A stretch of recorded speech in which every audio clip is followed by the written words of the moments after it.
High everyone welcome back again welcome back to my another new mini vlog. তো দেখো আমরা সবাই যাচ্ছিলাম শপিং করতে। আরও আসে যেহেতু এক্সাম চলছে তো ওদেরকে নিয়ে বেরোনোই হচ্ছিল না, আর পুজোর কিছুই কেনাকাটা ওদের স্টার্ট করিনি।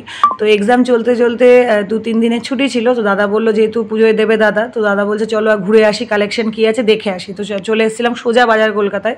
তো এসে ফার্স্টে আশির জন্য দোতলাতে চেক করলাম, তো দেখে আবার চলে আসলাম একতলাতে।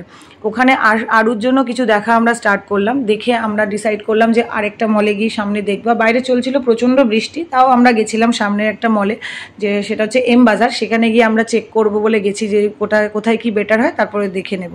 তো আমরা চলে আসলাম এম বাজারে। এম বাজারে ঢুকে আমার সেরকম একটা পছন্দ হয়নি, কারণ সবার পছন্দ সমান না।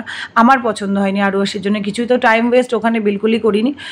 একদম বেরিয়ে চলে এসেছি এগেন আবার বাজার কলকাতায়। তো অবভিয়াসলি শপিং করতে গেলে বন্ধুদের সাথে দেখা হবে না, এটা হতেই পারে না। তো দেখো ওটা বন্ধুর ছেলে ছিল, আশির বন্ধু ওটা, ওর মা আমাদের বন্ধু।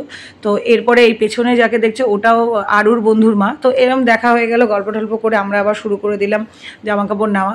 তো ফার্স্টে আরুর জন্য নিচে চেক করে নিয়ে আমরা চলে আসলাম দোতলাতে। এবার আমি আশির জন্য নিচ্ছি।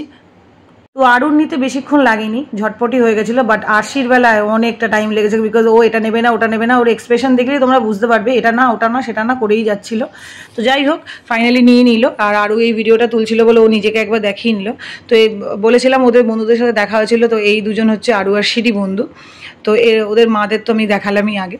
তো যাই হোক এরপরে চলে আসলাম বিলিং সেকশনে, যেটা রমাদি বিল করছিল, আর বিল করার পর দাদা চেক করছিল বিল। সেটা দেখে দাদা অনেকটা হতভম্ব হয়ে গেছিলো, কারণ দুটো বাচ্চারই যা বিল হয়েছে, কিন্তু কিছু করার নেই। যেটা আরও বিল হলেও কোনো ব্যাপার না, মানে আরও আসির জন্য সব কিছুই চলবে, কোনো ব্যাপার না। তো যাই হোক এরপরে শপিং করতে বেরিয়ে বাড়ি ফেরার সময় ফুচকা খাবো না সেটা হতেই পারে না। তো প্রচণ্ড বৃষ্টি, দেখো টোটোতে সবাই বসে আছে, আর আমি নিচ্ছিলাম ফুচকা, আর পাশেই ছিল ভুট্টা।